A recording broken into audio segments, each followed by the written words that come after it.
अस्सलाम वालेकुम दोस्तों, आज हम यूरोप के एक ऐसे खूबसूरत मुल्क की सैर करने जा रहे हैं जिसे दुनिया का आखिरी किनारा कहा जाता है।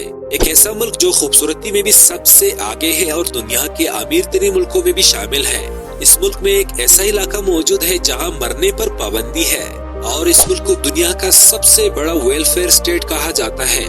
इस मुल्क को लिटिल कारियां क्यों कहा जाता है और पाकिस्तानी यहाँ बड़ी तादाद में क्यों जाते हैं, इस मुल्क के लोग कैसी जिंदगी गुजारते हैं और आखिर में हम आपको इस मुल्क की खूबसूरत मकामात के साथ साथ यहाँ की शहरियत, जॉब्स और वीजा प्रोसेस के बारे में मुकम्मल डिटेल के साथ बताएंगे। जी हाँ, आज हम खूबसूरत मुल्क नॉर्वे की वर्चुअल विजिट करेंगे, तो जल्दी से वीडियो को लाइक करके चैनल को सब्सक्राइब कीजिए। दोस्तों, नॉर्वे शुमाली यूरोप का एक इंतहाई खूबसूरत मुल्क है। इसकी आबादी तकरीबन 54 लाख यानी 5.4 मिलियन है, जिनमें तकरीबन 1,70,000 से ज्यादा मुसलमान रिहाइश पजीर है। यहाँ तकरीबन 200 से ज्यादा मसाजिद मौजूद है और तकरीबन 20,000 पाकिस्तानी भी यहाँ मुकीम है। नॉर्वे का दारुल-हुकूमत ओस्लो शहर है। पाकिस्तानियों की ज्यादातर तादाद ओस्लो और आकर्शोस में रहते हैं। तकरीबन 80% पाकिस्तानी ओस्लो में बसते हैं और इनमें 70% का ताल्लुक पंजाब के शहर कारियां से है। यूँ महसूस होता है कि कारियां के तमाम पाकिस्तानी ओस्लो मुंतकिल हो चुके हैं, जिसे लिटिल कारियां या लिटिल नॉर्वे कहा जाता है। दोस्तों, अंग्रेजी जुबान में नॉर्वे को नॉर्वे ही कहा जाता है, लेकिन मकामी लोग इसे नॉर्ज के नाम से पुकारते हैं। नॉर्वे की सरकारी जुबान नॉर्वेजियन है, जो 2 इकसाम में तकसीम है। एक है बोकमाल और दूसरी नेनोशिक जुबान कहलाती है। नेनोशिक को यहाँ के देहाती इलाकों में ज्यादा बोला जाता है, जबकि शहरी इलाकों में बोकमाल राइज है। नॉर्वे की करेंसी क्रोन है, जो पाकिस्तानी 25 रुपयों के बराबर है। नॉर्वे में दुनिया का सबसे बड़ा सुरंगों का निजाम मौजूद है, जिसे लेरडाल टनल कहा जाता है। ये सुरंग तकरीबन 15 मील लंबी है और इसे तामीर करने में तकरीबन 1 बिलियन नॉर्वेजियन क्रोन यानी $110 मिलियन खर्च किए गए हैं। दोस्तों, क्या आप जानते हैं कि नॉर्वे के लोग आमतौर पर मुसलमानों से थोड़ा फासला रखते हैं? इसकी एक वजह इनके मुहाजिरीन के बारे में खदशात और कुछ मुसलमानों के रवैये हैं। गुज़िश्ता 2 सालों में नॉर्वे में 20,000 से ज्यादा मुहाजिरीन पनाह ले चुके हैं, जिनमें ज्यादातर तादाद मुसलमानों की है। इसके बावजूद नॉर्वे में इस्लाम दूसरा सबसे बड़ा मजहब है। दोस्तों, आपने अक्सर सुना होगा कि पाकिस्तानी लोग ईरान के बॉर्डर से ईरान से तेल स्मगलिंग करते हैं, मगर नॉर्वे में भी कुछ ऐसा ही देखने को मिला है। नॉर्वे और रूस के दरमियान E105 हाईवे मौजूद है, जिसके जरिए लोग नॉर्वे से रूस जा सकते हैं। कई लोग रूस में सस्ता तेल खरीदने जाते हैं, जबकि रूसी शहरी रोजाना नॉर्वे आकर इलेक्ट्रॉनिक सामान, रोजमर्रा की अशिया और दीगर सामान खरीदते हैं। लेकिन यूक्रेन जंग के बाद ये सरहद बंद कर दी गई है। दोस्तों, नॉर्वे में सूरज गर्मियों में कई हफ्तों तक गुरूब नहीं होता, जिसे मिडनाइट सन कहा जाता है, जबकि सर्दियों में कई महीनों तक मुकम्मल अंधेरा रहता है, जिसे पोलर नाइट कहा जाता है। नॉर्वे में एक ऐसा कस्बा मौजूद है जहां सूरज पूरे साल में सिर्फ 2 महीने ही नजर आता है और बाकी वक्त पहाड़ों की वजह से साया रहता है। दिलचस्प बात यह है कि नॉर्वे की दारुल-हुकूमत ओस्लो में एक ऐसा रेस्टोरेंट मौजूद है जो समंदर के अंदर बनाया गया है, जहां लोग पानी के अंदर बैठकर खाने का लुत्फ उठाते हैं। नॉर्वे के हर शहरी को कुदरती वसाइल तक मुफ्त रसाई हासिल है, यानी वो कहीं भी जंगलों, पहाड़ों और झीलों के पास जा सकते हैं और कैंपिंग कर सकते हैं।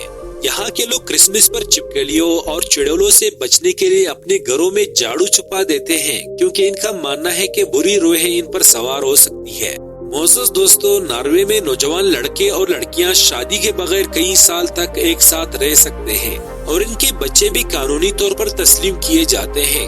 दिलचस्प तौर पर नॉर्वे दुनिया के इन चंद ममालिक में शामिल है जहां कैदी अपनी मर्जी के मुताबिक जेल छोड़कर जा सकते हैं और मुकर्ररा वक्त पर वापस आ सकते हैं, क्योंकि यहाँ का जेल सिस्टम कैदियों की इस्लाह पर जोर देता है। और नॉर्वे के लोग कॉफी पीने के बहुत ज्यादा शौकीन होते हैं और ये दुनिया के सबसे ज्यादा कॉफी पीने वाले ममालिक में शामिल है। यहाँ एक चेज रोलिंग के नाम से एक अजीब व गरीब खेल भी खेला जाता है, जिसमें लोग पहाड़ी से चेस का बड़ा पहिया लटकाते हैं और इसे पकड़ने की कोशिश करते हैं। नॉर्वे के कुछ इलाकों में घरों के बाहर खत डालने के लिए चमगादड़ की शक्ल का लेटर बॉक्स मौजूद होता है, जो मकामी कहानियों से मुतासिर होकर बनाए गए हैं। दोस्तों, नॉर्वे के एक इलाका है स्वालबार्ड, जहां मरने पर पाबंदी है, यानी यहाँ के कब्रिस्तानों में मुर्दे को दफन नहीं किया जाता, क्योंकि सख्त सर्दी की वजह से यहाँ लाशें नहीं गलती, लिहाजा मरने वाले को कहीं और मुंतकिल किया जाता है। ایک اور دلچسپ بات یہ ہے کہ ناروے کے شاہی گارڈ نے ایڈنبرا چڑیا گھر کے ایک پینگوئن کو اعزازی کمانڈر بنایا ہے۔ اس کے علاوہ ملک میں بیئر سے زیادہ طاقتور مشروبات صرف مخصوص سرکاری دکانوں میں فروخت کیے جاتے ہیں، جن پر بھاری ٹیکس عائد ہوتی ہے۔ 2014 کے بعد سے خواتین کو بھی فوج میں لازمی خدمات انجام دینی پڑتی ہے اور والدین کے لیے 14 ہفتے کی زچگی کی چھٹی لینا عام سی بات ہے۔ ناروے کے کچھ اسکولوں میں ای اسپورٹس کو تعلیمی نصاب کا حصہ بنا دیا گیا ہے، جبکہ ناروے کے شاپنگ سٹورز میں خالی بوتلیں دے کر آپ واؤچر حاصل کر سکتے ہیں، جسے جمع کر کے اگلی دفعہ آپ مفت خریداری بھی کر سکتے ہیں۔ ان خالی بوتلوں سے ناروے میں ریسائکلنگ کا عمل کیا جاتا ہے اور یہاں کوئی نیوکلیر پاور پلانٹ نہیں ہے، کیونکہ ملک کی توانائی کا زیادہ تر انحصار ہائیڈرو پاور پر ہے۔ ناروے کا زیادہ تر قدرتی حسن جھیلوں، برفانی پہاڑوں اور شاندار وادیوں پر مشتمل ہے۔ یہاں یورپ کی سب سے بلند آبشاریں موجود ہے، جو سیاحوں کو مسحور کر دیتا ہے۔ ناروے میں مشہور مقامات میں گرینگر فیورڈ شامل ہے، جو اقوام متحدہ کے عالمی ورثے میں شامل ہے۔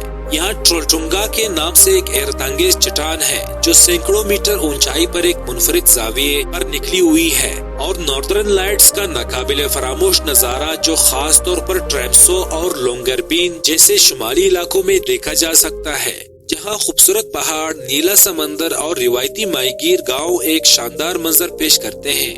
معزز دوستو، ناروے ایک فلاحی ریاست ہے جہاں عوامی بہبود کو اولین ترجیح دی جاتی ہے۔ حکومت تعلیم، صحت اور سماجی تحفظ میں نمایاں سرمایہ کاری کرتی ہے۔ ناروے کے تعلیمی نظام میں مفت تعلیم شامل ہے، چاہے اسٹوڈنٹس مقامی ہو یا غیر ملکی۔ اس کے علاوہ ناروے میں صحت کی سہولیات بھی عالمی معیار کی ہیں، جہاں شہریوں کو مفت یا کم قیمت پر علاج فراہم کیا جاتا ہے۔ حکومت بچوں کی پرورش میں والدین کی مدد کے لیے زیادہ سے زیادہ پیڈ پیرنٹل لیو یعنی چھٹیاں فراہم کرتی ہے، جو تقریباً 49 ہفتے تک 100% تنخواہ کے ساتھ یا 59 ہفتے تک 80% تنخواہ کے ساتھ ہو سکتی ہے، اور والد کو بھی 15 ہفتے کی چھٹی ملتی ہے، جو دنیا کے کئی ممالک سے زیادہ ہے۔ ناروے کا ایجوکیشن سسٹم انتہائی سستا ہے۔ یہاں 20 سے زائد یونیورسٹیاں ہیں جہاں تعلیم مفت دی جاتی ہے۔ کچھ یونیورسٹیز میں فیس صرف $72 فی سیمسٹر ہے۔ اگر آپ کو تعلیم حاصل کرنی ہے اور پیسے کم ہیں تو ناروے بہترین انتخاب ہے۔ ناروے کی حکومت نے الیکٹرک گاڑیوں کے فروغ کے لیے حیرت انگیز اقدامات کیے ہیں، جس کے نتیجے میں ناروے دنیا کا واحد ملک بن چکا ہے جہاں اکثر فروخت ہونے والی کاریں الیکٹرک ہیں، اور شہریوں کو بجلی پر چلنے والی کاروں پر بھاری سبسڈی دی جاتی ہے۔ یہاں کام اور زندگی میں توازن، ورک لائف بیلنس بھی بے مثال ہے، جہاں ایوریج کام کے اوقات کم رکھے جاتے ہیں اور چھٹیاں زیادہ دی جاتی ہیں تاکہ لوگ اپنی نجی زندگی کو بھی بھرپور طریقے سے گزار سکیں۔ ناروے کے آرکٹک سرکل میں واقع سویلبارڈ ایک ایسا منفرد علاقہ ہے جہاں رہنے اور کام کرنے کے لیے ویزا یا ورک پرمٹ کی ضرورت نہیں، تاہم وہاں پہنچنے کے لیے مین لینڈ ناروے سے گزرنا پڑتا ہے، جس کے لیے شینگن ویزا درکار ہو سکتا ہے۔ سویلبارڈ کی کمیونٹی بہت ہی دوستانہ ہے، مگر ملازمت کے مواقع بہت ہی لیمیٹڈ ہے۔ زیادہ تر ٹورزم یا تحقیق سے وابستہ ہے۔ یہاں کا موسم انتہائی سرد اور سخت ہوتا ہے، جہاں سردیوں میں درجہ حرارت -20 تک گر سکتا ہے۔ مکانات کم اور مہنگے ہیں اور تنہائی کا احساس بھی شدید ہو سکتا ہے۔ دوستو، اور اب آخر میں ہم آپ کو ناروے کی ویزا اور شہریت کے بارے میں بتائیں گے۔ ناروے کے ویزے کی 3 اقسام ہوتے ہیں: study visa, skilled worker visa, family reunion visa. Norway میں اسکلڈ ورکر ویزا کا عمل بہت آسان ہے۔ آپ ناروے کی امیگریشن ویب سائٹ UDI.NO پر جا کر چیک کر سکتے ہیں۔ یہاں آپ اپنی قومیت درج کریں گے اور وہ آپ کو تمام ویزا آپشنز بتائے گا۔ ناروے میں کوارٹر سسٹم کے تحت 100% مفت تعلیم دی جاتی ہے اور PhD و ماسٹرز کے طلباء کو اسکالرشپ بھی دی جاتی ہے۔ یہ اسکالرشپ بیچلرز کے لیے بھی موجود ہے، جو دنیا میں بہت کم ممالک میں دی جاتی ہے۔ اس کے علاوہ ناروے میں پاکستانیوں کے لیے روزگار کے بہترین مواقع IT، engineering, health care, transport, construction اور ہوٹل انڈسٹری میں موجود ہے۔ ہنرمند افراد کے لیے اسکلڈ ورکر ویزا کا حصول بہت ہی آسان ہے۔ ناروے کی شہریت حاصل کرنے کے لیے کم از کم 7 سال تک مستقل رہائش ضروری ہے، جبکہ شادی یا مخصوص ورک ویزا کے تحت یہ مدت کم بھی ہو سکتی ہے۔ سٹیزن شپ بائی انویسٹمنٹ کے ذریعے بھی شہریت ممکن ہے، جس میں 1 لاکھ یورو یا اس سے زیادہ کی سرمایہ کاری درکار ہوتی ہے۔ تو دوستو، امید ہے آپ کو یہ ویڈیو ضرور پسند آئی ہوگی۔ اگر اس ویڈیو سے آپ کو تھوڑا سا بھی فائدہ پہنچا ہو تو ویڈیو کو لائک کر دیجیے گا۔ اور کمنٹ باکس میں اپنی رائے سے ضرور آگاہ کیجیے گا۔ اگر چینل پر نئے ہیں تو چینل کو سبسکرائب کر کے بیل کے بٹن کو پش کریں تاکہ نئے آنے والی ویڈیوز کی نوٹیفیکیشن آپ کو ملتے رہے۔ آپ کی خلوص اور محبت کا بے حد شکریہ۔ اللہ حافظ۔